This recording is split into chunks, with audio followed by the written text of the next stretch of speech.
নেতাজি মূর্তি শ্যামবাজার 20,000 মানুষকে নিয়ে আমরা তেরঙ্গা যাত্রা করেছি। আজকে প্রকৃতি সুন্দরী অপরূপ এই ডুয়ার্স, সেই ডুয়ার্সকে প্রকৃতি মা দুহাত ভরে দিয়েছেন। আমরা বানারহাটে প্রায় 1.5 কিলোমিটার রাস্তা শুরুতে ভেবেছিলাম 2000, তার শুরুও নেই শেষও নেই, এখনো মিছিল চলছে তো চলছে। 10,000-এর বেশি মানুষ এই তেরঙ্গা যাত্রায় সামিল হয়েছেন।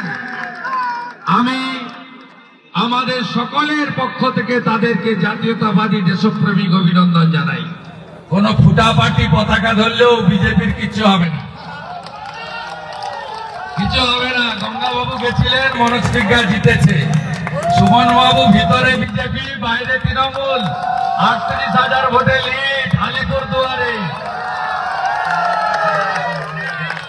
এই ফুটাপাটিতে তারা কিছু হবে না। আমরা মমতাকে তাড়াবো, তাই তো? তাড়াবো, তাড়াবো, তাড়াবো, তাড়াবো। আরেকটা খবর শুনেননি, পরে হয়তো সন্ধ্যাবেলা গিয়ে মোবাইলে শুনবেন। ভারতবর্ষ থেকে সব দলের এমপিরা যাচ্ছে 32টা দেশে অপারেশন সিন্দুরের কথা বলতে। আমাদের এয়ারফোর্স, আমাদের ডিফেন্স, আমাদের প্যারামিলিটারি তাদের কথা বলতে, আমাদের পায়েল গায়ে যে মায়েদের, দিদিদের, বোনেদের জঙ্গিরা সিঁদুর মুছিয়ে দিয়েছে তার দুঃখের কথা বলতে সব দল প্রতিনিধি দিয়েছে। একটা দল প্রতিনিধি তুলে দিয়েছে, তার নাম কি জানেন? নাম কি? কেন তুলেছে? যাতে পাকিস্তানের বিরুদ্ধে বিদেশের মাটিতে কিছু বলতে না হয়।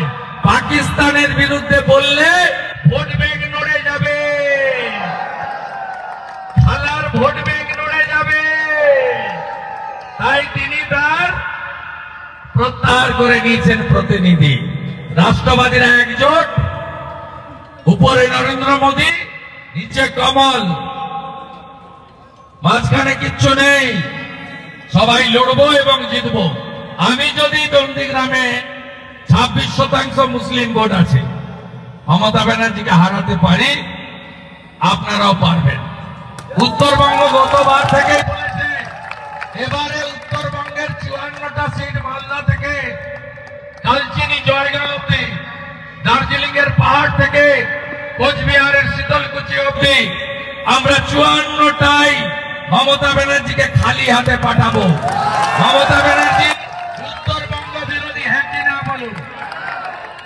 আর আমরা আলোচনা করেছি 22 তারিখে শিলিগুড়িতে তেরঙ্গা যাত্রায় আমি থাকবো। দীপক বর্মন আরো সবার সঙ্গে আলোচনা করছে। জুলাই মাসে উত্তরকন্যা অভিযান হবে।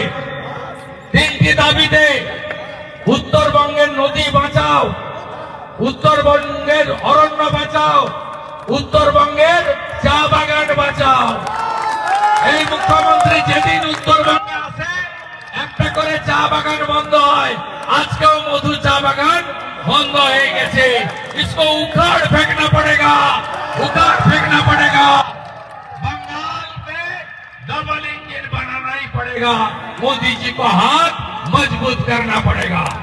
सब अच्छा रहिए, सही सलामत रहिए। आप सबको मैं मेरा दिल से जोहार, नमस्कार बोलते हुए मेरा वाणी विराम करता हूँ। सब अच्छा रहिए, सही सलामत रहिए। 22 तारीखे শিলিগুড়ি তেরঙ্গা যাত্রায় দেখা হবে। উনি এসেছেন